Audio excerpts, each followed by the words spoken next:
অনেকদিন ধরে ভাবছি যে গাড়িতে তেল ভরাতে আসবো, কিন্তু সেরকম সময় পাচ্ছিলাম না। প্লাস গাড়িতে তেল ছিল, তার জন্য আমাকে আসাও হচ্ছিল না।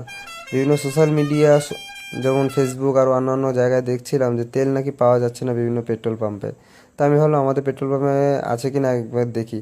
তা ঘুরতে ঘুরতে বেরিয়ে জিও পেট্রোল পাম্পে এলাম। আমি ফুল ট্যাঙ্কি করলে অবশ্য জিও পেট্রোল পাম্পেই যাই, কারণ শুনেছি এখানকার তেলটা নাকি ভালো। অবশ্য আমিও ব্যবহার করে দেখেছি, ভালো। তা এলাম জিও পেট্রোল পাম্পে, এসে দাদাকে বললাম, দাদা ফুল ট্যাঙ্কি করবো, ফুল ট্যাঙ্কি তেল ভরবো, একটু ভরে দাও। দাদা বললো কি ঠিক আছে, তুমি নামো। তা আমি, জিওর একটা ভালো নিয়ম যে তেল ভরতে গেলে আগে গাড়ি থেকে নামতে হবে। তা আমি নেমে দাঁড়ালাম, নেমে দাঁড়িয়ে ট্যাঙ্কিটা খোলার চেষ্টা করছি। ট্যাঙ্কিতে হয়তো কোনো রকমভাবে জল ফল যাওয়ার জন্য একটু টাইট হয়ে গেছে, খুলছিল না চাবিটা। যাক, অবশেষে খুললো। খোলার পরে আমি ট্যাঙ্কির সাইডটা হাত দিতে দেখলাম হাতে কালি লেগে গেল। যাক, দাদা তেল ভরার জন্য ট্যাঙ্কির মধ্যে তাদের মেশিনটা দিয়েছে। अबे जल्दी बोल, कल सुबह पनवेल निकलना है।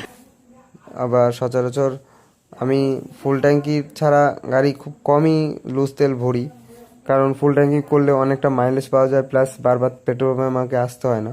তা দাদাকে আমি বললাম স্ক্যানার হবে, দাদা বলে হ্যাঁ স্ক্যানারে তোমার অনলাইন পেমেন্ট হবে। তা আমি আমার কি স্ক্যানারটা বের,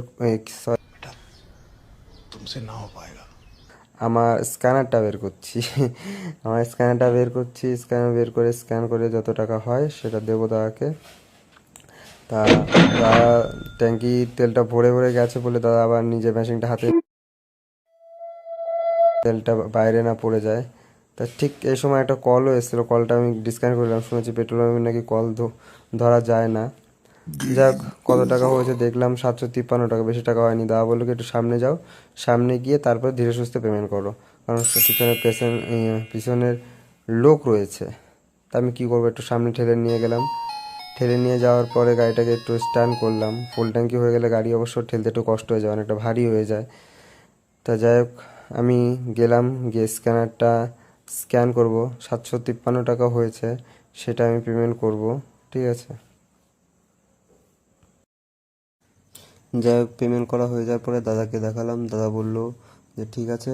তা ফোনটাকে আমি এবার আমার ফোন হোল্ডারে সেট করব। সেট করে এবার আমি যতবারই পেট্রোল পাম্পে আসি, ফুল ট্যাঙ্কির সাথে সাথে আমার গাড়ির হাওয়াটাও চেক করিয়ে নিই।